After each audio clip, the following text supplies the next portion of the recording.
Puppy Trades. I wanted to do a video analysis update. You know, I really wanted to give a bull sentiment check. A bull sentiment check. You hear a lot of that when the market goes up. Bull sentiment check. You know, a lot of people are making fun of Wifey Alpha. Wifey Alpha was wrong. Zero Hedge was wrong. They're falling for all the traps, baby. They're falling for all the traps. Because they should listen to at least one thing Wifey Alpha says. As being a quant, it's pretty cool. Being a quant's pretty cool right now. All over the world, fund managers have started an arms race into the covered call market. And I got my biggest thing on my Christmas wish list. Yes, the MSCI Emerging Markets Covered Call ETF seeks to generate high income through covered call writing, which historically produces higher yields in periods of volatility. EMCC expects to make distributions on a monthly basis and writes call options on the iShares Core MSCI Emerging Markets ETF, saving investors the time and potential expense of doing so individually themselves. So now here it is. The entire market, every asset class literally in the world, except for what? Europe? Come on, Europe. Every stock in Europe pays dividends. What? The entire world now. The entire world, every bond class, every asset class in the market. We're even getting to the point they're getting bored of calls. They're writing puts on these ETFs now. Every asset class, BCX from BlackRock, even doing it on a wide basket of commodities. IGLD doing it on gold. OILK on oil. HIGH, doing it on 3-month T-bills with credit spreads. Maxi doing it with Bitcoin front-month futures. LQDW, investment grade bonds. TLTW, treasury bills. The yields, let's look at some of these yields. Here's a new favorite tab. Monthly dividend stock yields. You can't even, Coney, Coinbase and Square Cash, that's not me. This is a website. This is an actual company saying there's an ETF right now yielding 117%. One yielding 103% on a stock that I'm personally pretty bullish. So that means that if I was bullish this stock, I could take a 50% position on Square Cash and a 50% position on SQY and be getting a 50% yield. Woo! IWMY, 72% yield on the Russell. RYLD, RYLD, IWMY, and the Royce Value Trust. All different ways. There's numerous really awesome smart beta ETFs on these Russell small caps. Probably will do a video on non-dividend alpha ETFs. But this, just getting past these boring ETFs that yield 43% and 49%. And it's a very fun thing to go check the total returns on these, even the total returns without timing the market, but averaging in with equal position sizes over time. Very interesting to run the total returns on ETF calculator on some of these, but we got to scroll past all these yield max ETFs, even TLTW, 20 plus year treasury bonds, paying a 24% yield right now. 50% TLT, 50% TLTW. Right now, off the top of my head, what would that be yielding? 13%, 12%, 11% from TLT and TLTW, LQD and LQDW, HYGW alone, yielding a pretty substantial amount. Even going to page 2, we got to get to page 2 to get past the 13% list down at the bottom. JetQ, incredible performance from JetQ on basically every metric, from the NASDAQ equity premium ETF using about a 20% bucket for equity linked notes. The clause, Pentagram, BBB, CLE, collateralized loan obligation ETF, something I have been buying and nibbling on. What's that yielding? A measly 10.76%. What's the beta on that? SPYI, and none of these things is a very interesting ETF I've covered often, but they're popping up like flies. Now EMCC, the Emerging Markets ETF, running the buy right on the emerging markets, and surprise, at quite an incredible time. So, that's where my sentiment is. I can get, 9.5, 9.6% yield from HIGH. SVOL is almost boring me to death. I'm starting to invest like a boomer now. I'm looking at stuff like BDCs and I'm getting in all types of bonds. And anyway, Wifey Alpha's right about being a quant. That's a good idea for me. I love being in the quant because I used to study all these option strategies and worry if I was going to get wrecked with assignment risk, stuff like that. Wake up one day and find out I owed my broker $15,000, $20,000 because I didn't understand the credit spread or the butterfly, or my order executed but it didn't get filled or processed, but or whatever.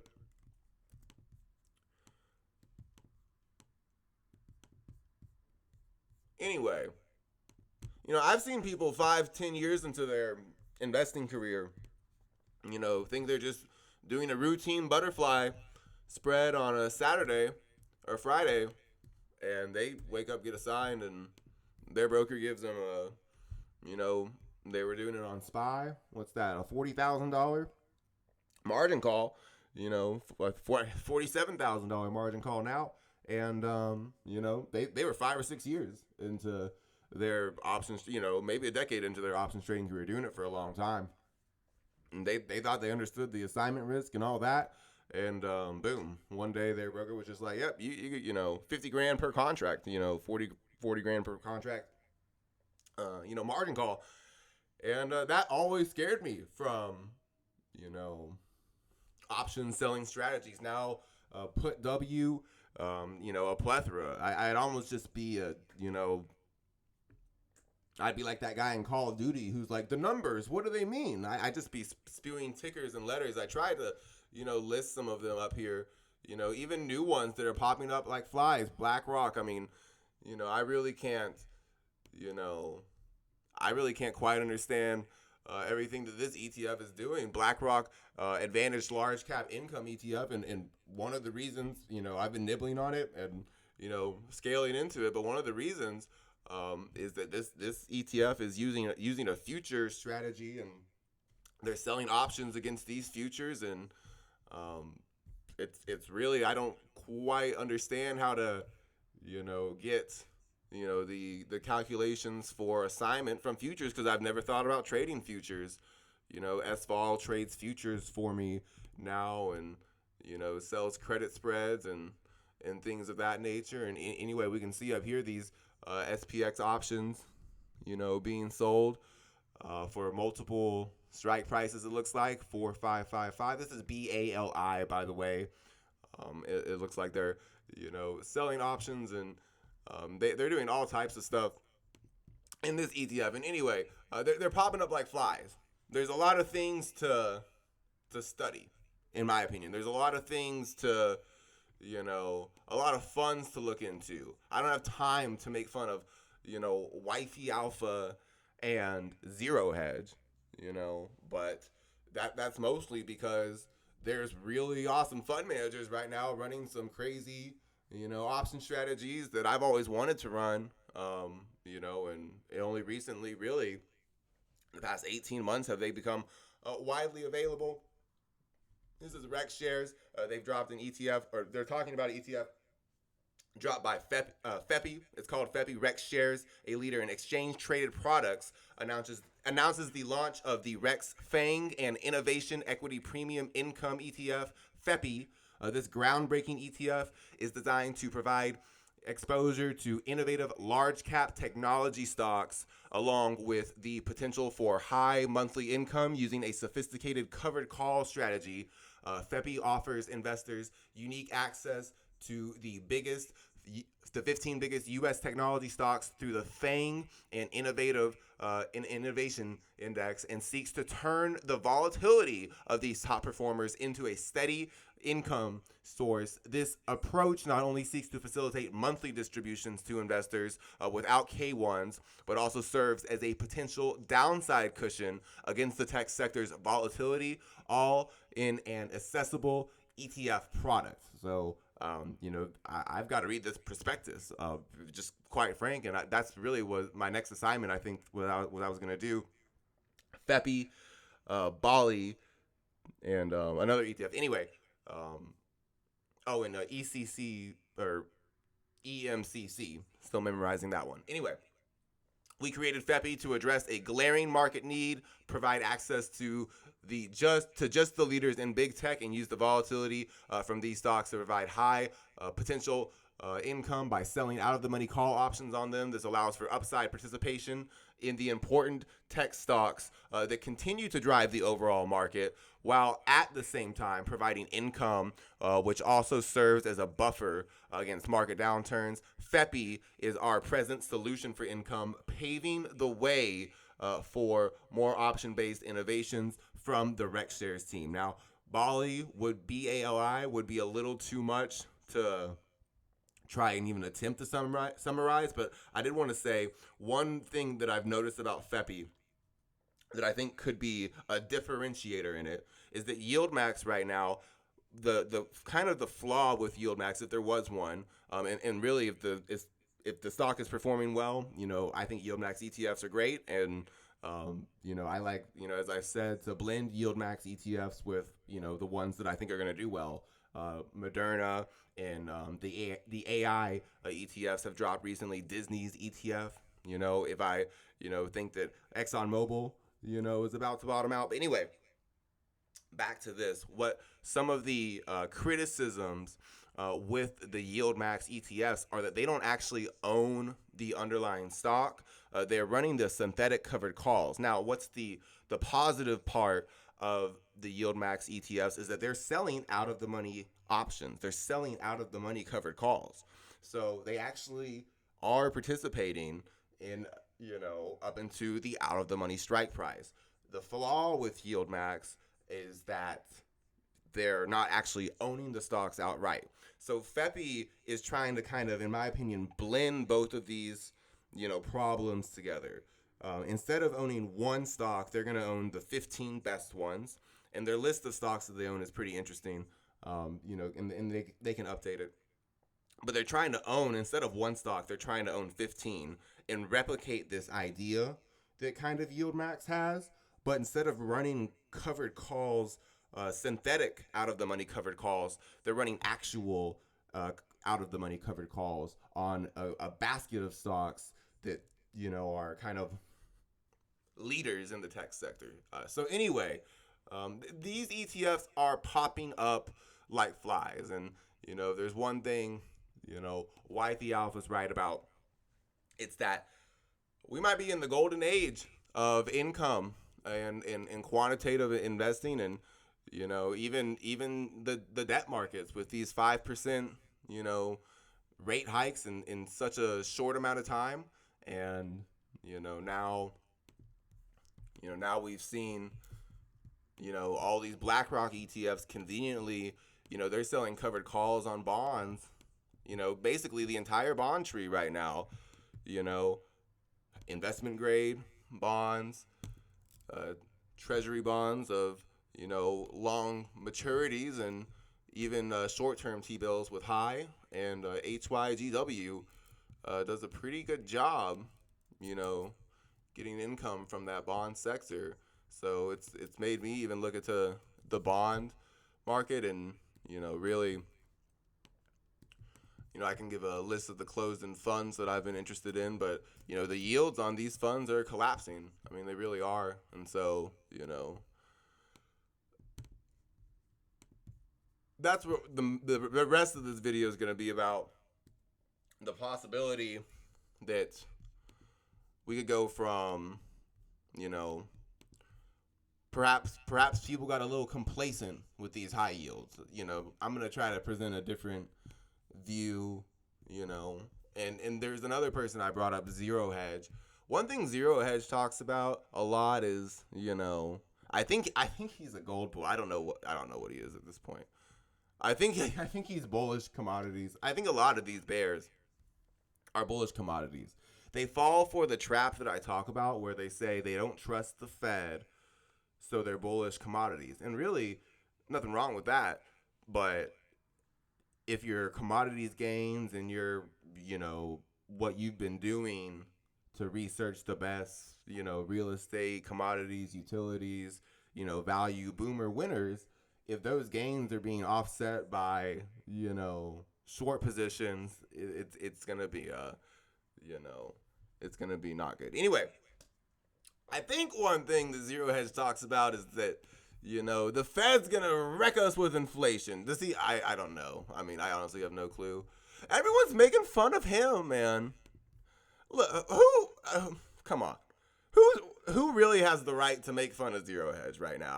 I saw what FinSwit looked like 2 months ago. You want to see what FinSwit looked like 2 months ago? Go watch my video from 2 months ago, late October. Go watch my video from late October. You want to find out what FinSwit was like, a few months ago. I'm not sure who has the right to make fun of anyone right now. And really, that's a dumb goal. That's crazy. That's crazy, And that's really where a lot of, this next part of the video is going to come in. Because I think another trap that people are falling for is that, every day I go on StockTwits, and even, with lots of real estate, lots of staples, lots of, really, kind of stocks that would even be considered sexy, blue chips, right? Even if they're up pretty decently, what I see trending, is some ridiculous stock that's up, 100% that day, or something like that, And personally, I think that a very common big trap is when there is a bull market that, does have fruits that are very awesome. It's important to think about remembering what this low was. It's 26.01. So I don't have to check again. But it's important to think about, what's really going to matter after the bull market, right? The gains 100x from, let's just talk about position sizes and stuff like that for a little bit. This is just how I see it, right? Obviously, I'm, not a CFA or anything. But high beta stocks, for example, I'm thinking about taking a position in EOS Energy, which makes batteries, right? And I'm also thinking about taking a position in Farfetched. And I've taken positions in Nikola and Tilray and Imperial Petroleum and things like that, right? But high beta stocks, and the reason that I am able to have a huge amount of exposure to them and I can make a video on options, high beta stocks, they really have to be played with smaller position sizes. And everyone learns that lesson, in my opinion. I just don't see who doesn't. They some call it the barbell strategy or something, but basically the idea is that, in my opinion, the bigger weighted, first off, there are inflation adjusted returns. That's an important concept, but there's also risk adjusted returns, right? So here's a general way I kind of see things, right? I think I've got the high ETF up here. Okay, good. So when I get a dividend from this ETF, it's nice. I get bigger dividends every month, right? But when I get a dividend from this ETF, let's see if it has the yield right now. I think this yields like 9.5%, right? Pays about 25% each month. But yeah, 15, yeah. Yeah, 15. Oh yeah, and they're even giving me return of capital. I'm getting taxed on that. Hell yeah. Okay, thank you. Look at this. I ain't even getting taxed on this. Return of capital, baby. Let's go. By the way, that's just what they say. A lot of investors learned the hard way. Global X was telling their clients that it was return of capital, I think in 2020 or 2021, and the brokers got their statements back from the tax people and were like, yeah, that wasn't return of capital. But anyway, looks like High says I'm getting return of capital. But let's just look at this. I'm getting, a pretty nice dividend. I think it's 9.5%. But let's look at the holdings of this. A treasury bill for 12/19/23. That's in a few days. A treasury, that's 13% of the portfolio. A treasury bill for 12/21/23. That's 19% of the portfolio. A treasury bill for March 28th is 46% of the portfolio. And a treasury bill for April 16th is 19% of the portfolio. The rest of the income comes from selling credit spreads on extremely liquid markets, TLT, and SPXW. And this video up here, if it's still up here, gives a very much better explanation in all that, right? But the whole point is, when I get a dividend from that, it's much different than a dividend that I get from, I guess really anything, right? Because the underlying asset is T-bills that are for extremely short-term maturities, And if I blend LQDW, right, the investment grade bond buy right ETF, with my favorite bond ETF, even one that is hedging for interest rates to rise, like LQDH, my favorite investment grade bond ETF or something. That dividend is a little different than, the dividend that I would get from BITO, because Bitcoin is ripping, so they've got contango income to give me, because they're holding front month futures. It's a much different, or I guess it's different than any game, right? Because the risk adjusted return, and even for some of these, this is what I think, COPX is going to do, by the way. But I think this is a wave 1 and a wave 2. This is another wave 1, and I could go subdivide this, in my opinion, 1, 2, 3, 4, 5 waves. This is wave 1 and wave 2.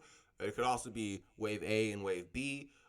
Ultimately, the long-term invalidation's too far right now, 26.01. I think 28.63 would kind of be just right. I don't think the pick the low, 31.65, that's honestly probably the best level. But I think this is wave 1 and wave 2. We'll see a wave 3, 4, and 5 for COPX. This is, Copper and Dr. Copper, and, they call it Dr. Copper for a reason. And I think one of those reasons is because when copper and lumber were exploding, so was the housing market from this low. And you can see this,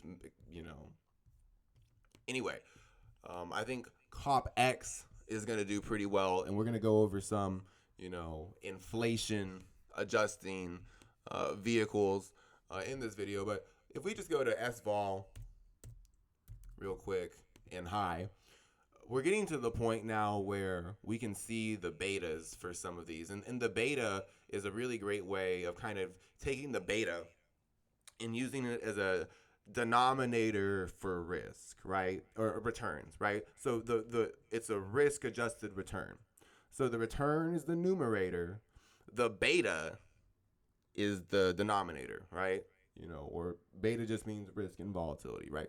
So the 60-month beta for SVOL is 0.58, and so while SVOL itself is outperforming SPY and it's doing so by paying me a dividend every month instead of an unrealized gain, gain in the air, so to speak. It's also doing it with a beta of 0.58.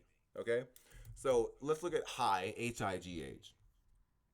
I like what high is giving me and stuff, but let's look besides just the income and the underlying assets being entirely T-bills, short-term T-bills with some credit spreads. The beta is 0.29. So I'm getting it with much less risk, okay? And this isn't really correlated to the market, but this is another ETF similar thing I've been investing in, where for a 0.50 expense ratio, not the craziest yield right now, with yields calming down, these collateralized loan obligation ETFs started becoming popular in 2022 and 2021, and their betas are pretty low too. So, I think being a quant, I don't think making fun of people being a quant right now is a good idea. And I personally won't be making fun of people who are inflationists, because I guess I myself would be considered an inflationist. And, while inflation is scary, it can also be something that's very profitable. Now, especially with EMCC, I've pointed out why I'm bullish. The emerging markets and various things, but Clip has China, EMCC now selling covered calls on the rest of the world in the emerging markets. And so now all of these sectors where the bear argument was that, for 10 or 15 years we had, funny money, thrown into the market, and, the banks or the institutions were suppressing commodities or whatever. And we've seen all this inflation now because they had to stop doing that. And, a lot of the tweakers even said that they were going to plan an event. A lot of the boomers, by the way, even said they were going to plan an event so they could justify jacking up interest rates, because they simply had to do that. Otherwise, they were going to take interest rates negative. So I covered a lot about the options activity on oil in late 2021 and pretty explicitly in early 2022. How we know what that event was, and hopefully they're not planning anything like that again. But gold, I haven't looked too much into IGLD. A lot of gold mining stocks in general just pay dividends. There's actually an ETF OUNZ where the share is actually redeemable. But I think RGLD, I'm not laughing at the boomers who are, I'm not laughing at the drunk uncle on Thanksgiving. I honestly am the drunk uncle on Thanksgiving, talking about how, we need to get gold and silver in the bunker. FEMA is programming the Hunger Games. I'm looking for Royal Gold, RGLD, to enter Wave 3. And I'm bullish growth. I'm not, I'm doing both right now. I'm bisexual in an orgy, so to speak. But, if there's someone to make fun of, man, the armchair people who said the housing market was going to, the housing market was going to zero. That's, damn, dude, that's really like the one kind of thing that a lot of people had that was like they were going to make a shit ton of money on, Now, Rocket Mortgage, Rocket Mortgage's fundamentals have gotten a lot more interesting. I now know why Rocket Mortgage was called a meme stock. It's the same reason they called Bitcoin internet money for a long time. But this is KBH Home Builders, XHB. I think in the long term, heading to the median of this pitchfork, you know, it's probably gonna do something like this. This is all just nonsensical drawing, by the way. It's definitely not gonna do anything like this. Um, you know, but KBH Home, a lot of these home builders, this isn't even one of the best ones. This is like the Litecoin of home builders. You know? So, here, I think one of the traps, it's not just making fun of Wifey Alpha and Zero Hedge.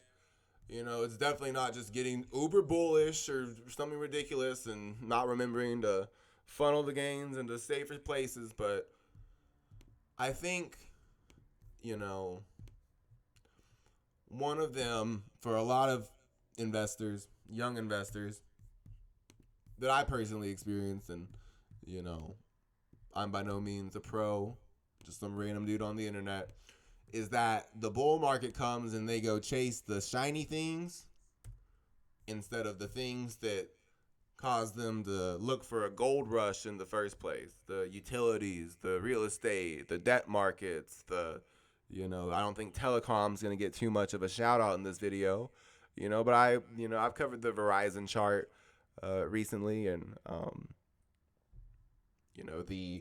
there's the home building, and I think I definitely have said real estate 1,000 times, but copper and gold and silver and platinum and palladium and, Nike. We'll get a sexy one in here so people don't fall asleep.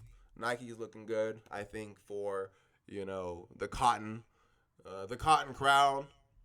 Here comes Peter Cottontail. It's not Easter yet, but, Nike Bulls are preparing, Nike Bulls are preparing for Easter already, because Peter Cottontail, he might not be waiting for April. So, it's not all boring in commodities land. They try to make commodities boring. Simon Property, real estate right now. This is kind of the scary one, because there's a lot of stocks that just are kind of, oh man, that's kind of a big one, right? Like, oh, all the real estate stocks are just kind of, oh man, like what's it going to look like when there's real estate stocks up here? I mean, just from a wave theory standpoint, if SPG is above 79.25 on the weekly RSI, that would confirm, unless the wave 3 target is 214, and then that would be the shallow wave 3 target. If wave 4 retests the wave 1 high, and wave 5 is the length of wave, 1 places the wave 4 low, I don't think it's crazy to say that by the end of this cycle, this long-term, very long-term cycle, Simon Property, while it definitely won't get there in a straight line, that Simon Property could double, right? Mall real estate. And so, yeah, it's interesting to me that Bonk Coin is going up, and, I'm interested in playing the crypto cycles and the oil penny cycle, and, the metaverse cycles, and, the 3D printing cycles and the space cycles too. But, I know I'm going to have to pay bills on the way to get there. And I love that there's lots of ways that sell insurance on underlying to do it, and the few sectors that don't. The metals and the mining, and the real estate. These sectors generally pay dividends themselves. So Simon Property, a lot of these, I think this is mall real estate. Puppy trades. I don't live in the mall. All right, well, you might live in an apartment. Apartments, Mid-America apartments. I have to imagine, that a lot of people more exposed to apartment rents and their profits going at the out the wazoo, who are profit rents and apartments going out the wazoo going to affect more, And I think, yeah, the Decentraland and NFTs and, monkey coins and, OnlyFans, collabs, are going to be important in the future, for even the most skeptical risk managers. I think, what really pays the bills, the bread and butter, is also a pretty big upside risk for me personally. And I'll get into some of the ways that I'm doing it with options and, commons. BCX is a big one. Real estate's pretty accessible. BCX, I've been buying recently. That's a ETF BlackRock has, or a closed-end fund, my bad, BlackRock has, that sells options on about 35%, capping about 35% the upside of a holding. But, I'm interested in, the possibility that, Mid-America is going to hold this low, 115. 114.02 is right there anyway. And go 1, 2, 3. And, just the classic, oh crap, like I was looking at virtual real estate while regular real estate was going away. Getting the ETFs, I mean, this is just, this one just kind of pisses me off. I mean, really, you talked about the housing market going to zero. I mean, I don't know, man. Like, that's crazy. I don't know. The housing market going to zero. That's not just one like that stings, like in the broker bag holder sense. Like, that stings in the, oh crap. Like, this is expensive now. Like XHB, this was a silly equal line. It's not so silly anymore. Wave 1 plays at the wave 2 low. The next long-term cycle target for XHB might be 114. And that's just when the market gets a breather. Anyway, public storage, I mean, even the most boring stuff, storage, I mean, the MMs are buying calls on this. Like, we're all going to be living in these pods soon. And I think part of the trap is to give retail traders some bonks, give them some, Altamunes, right? I saw Altamune on their screener, by the way, before it got big. But PSA, public service announcement. The MMs are buying a crap ton of options on REITs and real estates, and it's all over, right? And I don't want to get like too much into it. To me, like, the truth is that this is something I've got personally upside exposure to, this sector doing some of the things that I'm talking about in this video would,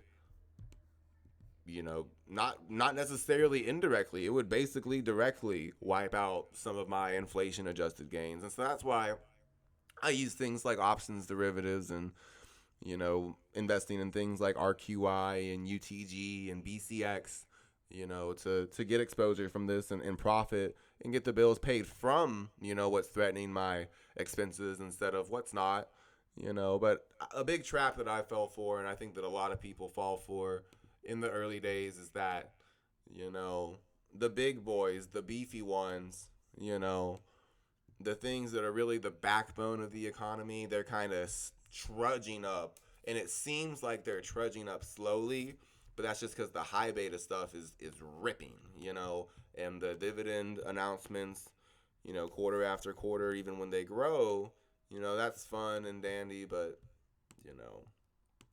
you're not going to get too many followers in your Substack if you're not talking about how Shopify's, on the runaway train, and CrowdStrike's on the runaway train. And, I saw someone post about Upstart when it was at like 28 or 30, and it went up to 40. They posted about it like 150 times, like, I swear. And I was just like, all right, like, And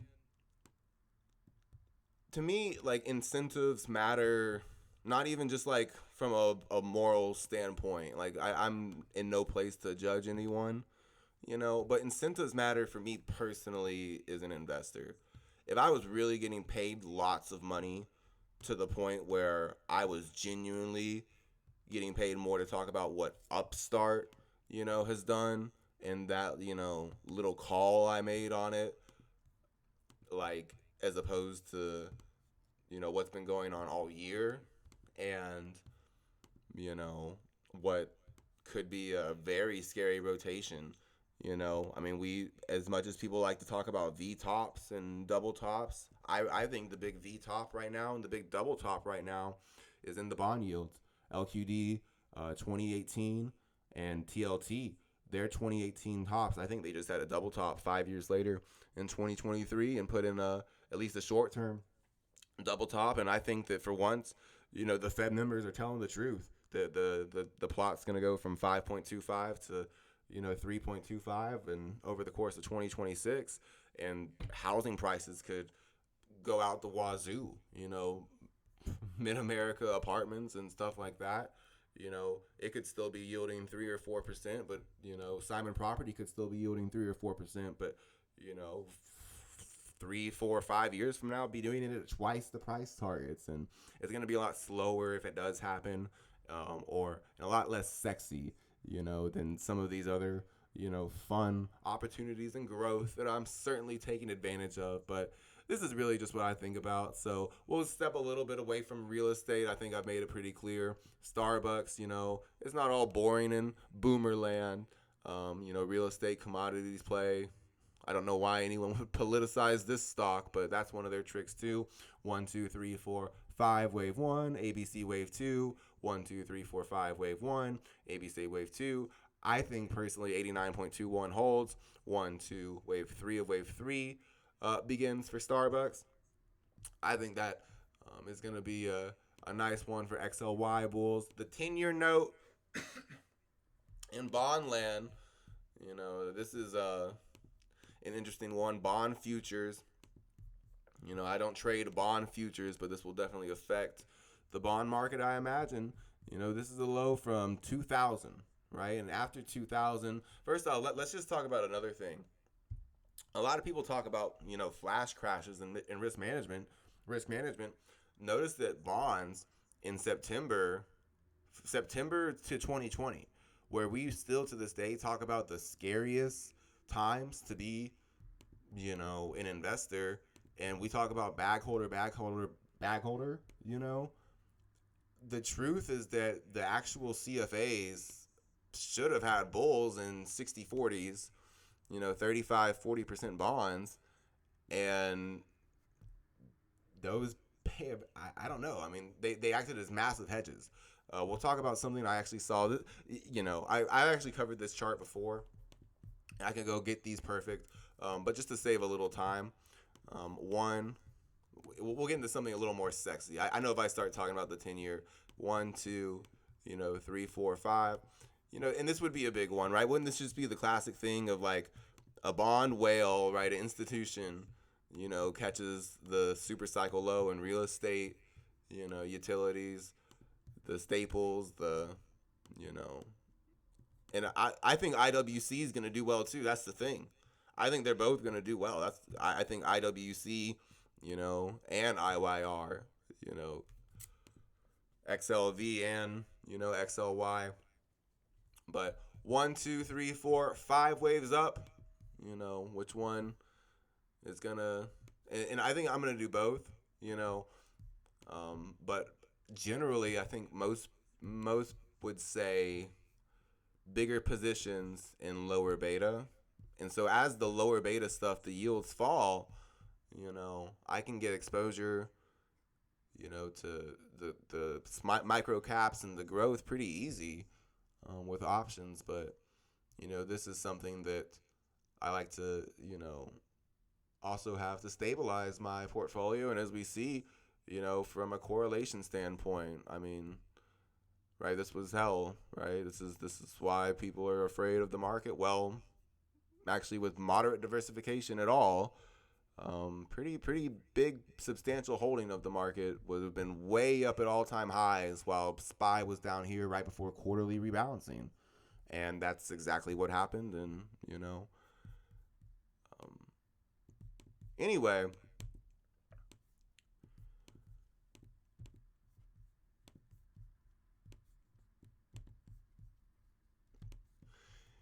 Yeah, fun stuff. Yeah, there was something fun. Did want to talk about one thing that was fun. Unusual options, volume. Going to ETFs, I noticed this last night. This might be a little scary for some. So, looking at down here, UBT. Okay, let's look at this.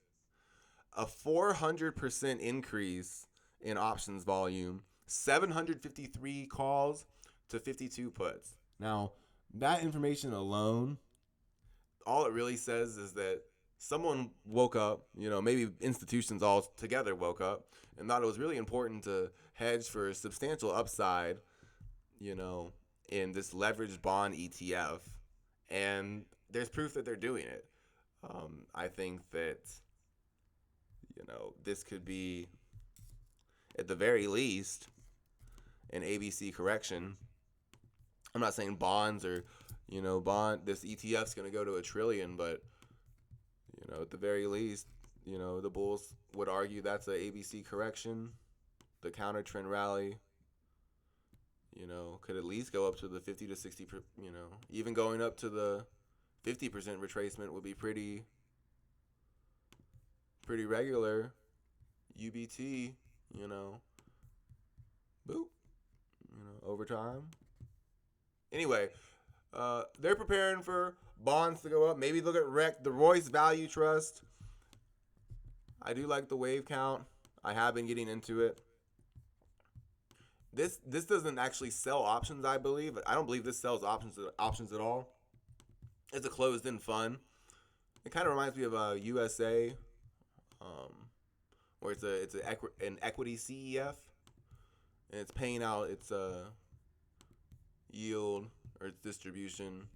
I don't know if it's a managed yield or not. Anyway, the Royce Value Trust has always historically outperformed the Russell basically on every time frame. Past performance does not indicate future results. I covered IWC. Believe it or not, even without RYLD or IWMY, limiting upside in Mr. Russell,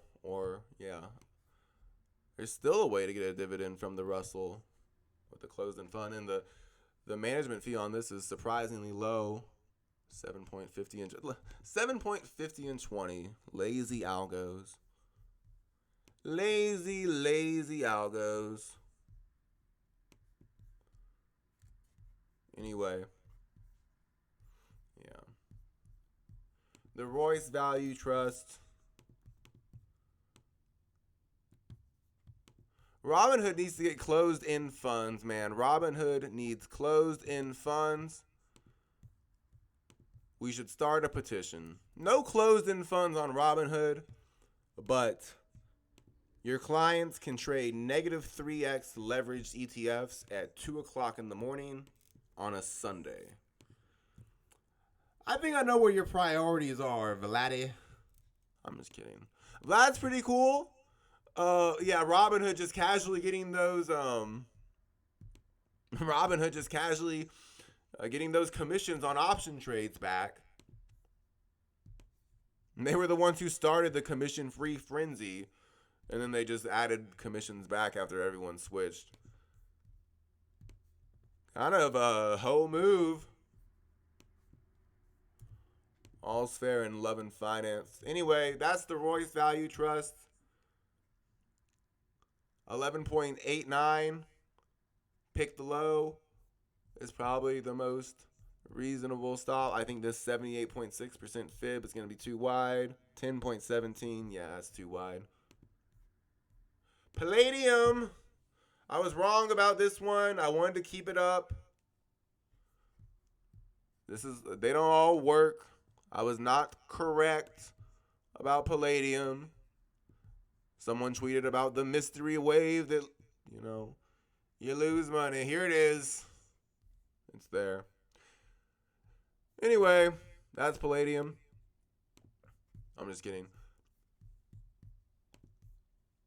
In the long term, This is still a very important chart. And as, you know, the aforementioned commodities and emerging market option income, you know, market grows and expands, more and more income coming in to secure the portfolio with rocks, in my opinion. So that's what I'm going to do. Getting rocks in there in real estate and utilities. 38.49.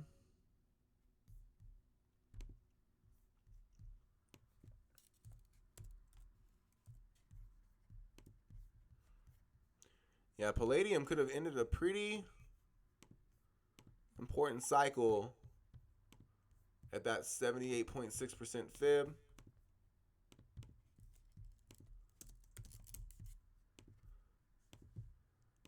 Very interesting here for the metalheads. Even just palladium itself. What was the special reason that palladium basically doubled in 3 months? Whatever that special reason was, I'll probably research, to be honest. It has something to do with Russia and the Middle East. Yeah, that's a little interesting. Or who? Russia and Russia and Ukraine. Jeez, I sound like Seth Meyers in 2018. Russia, Russia, Russia.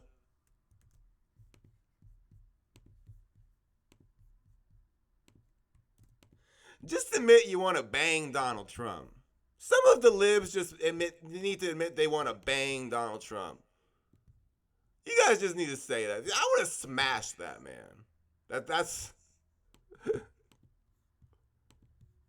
You guys do not shut up about that dude. I'll tell you what, Trump derangement syndrome. I hate, some of y'all really lost it.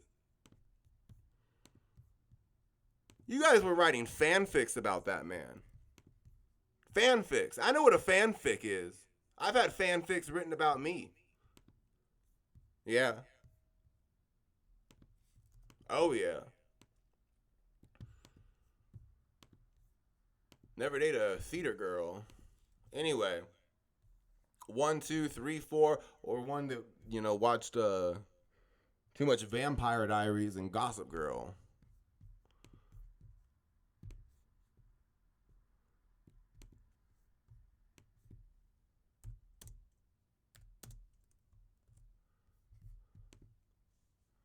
And then he slowly caressed me when we were at Mar-a-Lago with Stormy. 1, 2, 3, 4, 5, ABC. And then Vladimir came in and said, in Mother Russia, magazine porn star spank you. Anyway, One Main Financial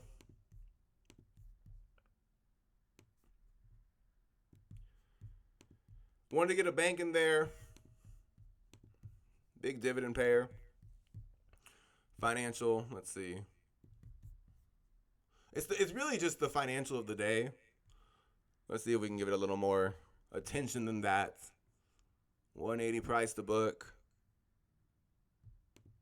Nice dividend. See, this is a theme that's been seen. The negative interest coverage ratio stocks, that's not preventing them from going up anymore. And their profitability is starting to, even though they had debt, the profitability is, the market's starting to say like, oh, wait a minute, we can just refinance their debt because they're super profitable. Anyway, 80% institutional shareholders. Nothing crazy about this. One Main Holdings is a consumer financial services holding company operating in consumer insurance, acquisitions, and servicing and real estate, based in Evansville. Hi, I'm Mr. Boring. Okay, so Mr. Boring Financial of the day. Personal credit institutions.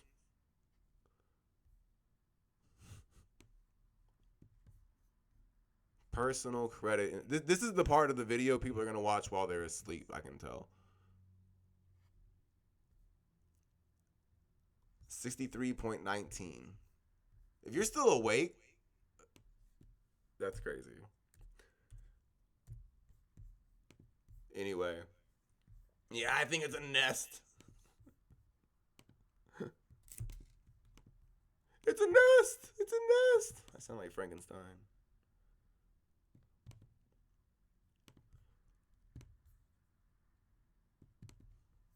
One main financial. I really included one main financial in a video. This is why Wifey Alpha has more followers than me.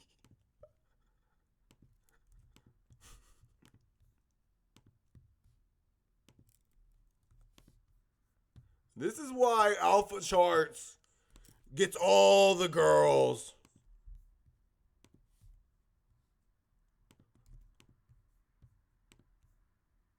Nice gurus finish last. Just kidding.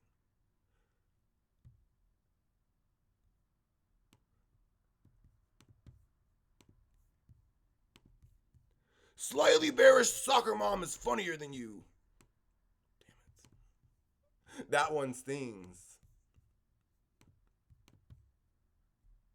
Anyway. There's not even a good, I don't know why.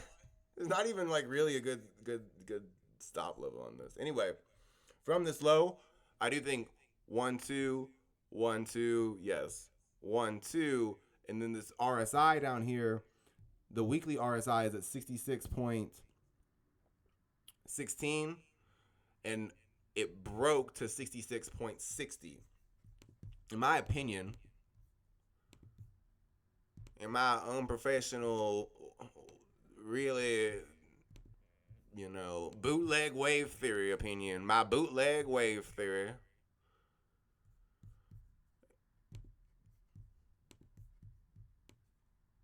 this is confirmed a nest in a pretty big financial. And I think I looked at Evercore Partners, EVR. I think I looked at them. I saw a very similar thing. And I think that the stock, I looked at like Capital One and I looked at One Main Financial and I was like, yep, we're doing One Main. But Capital One Main Financial, and I think Evercore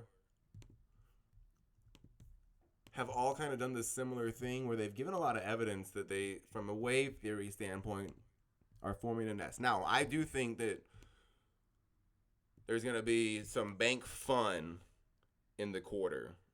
And the bank fun may not be fun unless you have a weird sense of humor like me. But there's going to be bank fun. And I don't think that treating every financial the same is going to be a good idea. But, some of these have given a good amount of evidence that they're nesting. So I want to include financials in this as kind of another one. Similar to the debt markets itself. Utilities, XLU, Next Era Energy, very much. It's also that theme. I've been investing in UTG. UTG, the only problem with me with UTG is a closed-end fund. That most of their clients are actually better suited if they're paid their distributions as capital gains instead of income tax. That's actually not the case for me. So that's the one reason I'm trying to actually look for a different way. I think the Gabelli Utilities Fund is going to be my alternative solution to that. But, real estate, utilities, very much it makes at least the wave theorists wonder, is retail going to be chasing waterfalls when, they should have just stuck to the rivers and the, streams they were used to. I think I'm going to chase some waterfalls and I'm going to chase, I'm going to chase some volcanoes and I might even chase some hurricanes and some stuff like that.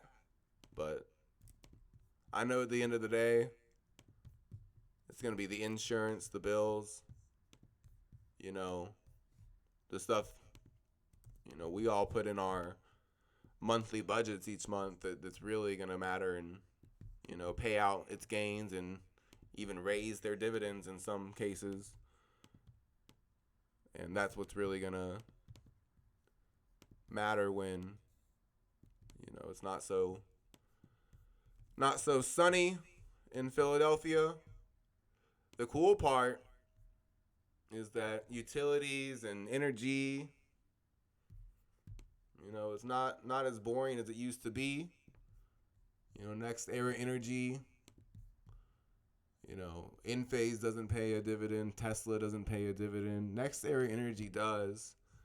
And, this is kind of evidence, I think, that there's a little bit of creativity, boring energy, metals, and real estate, and, telecom stocks or whatever. They might be just as fun as those small caps and micro caps in IWC.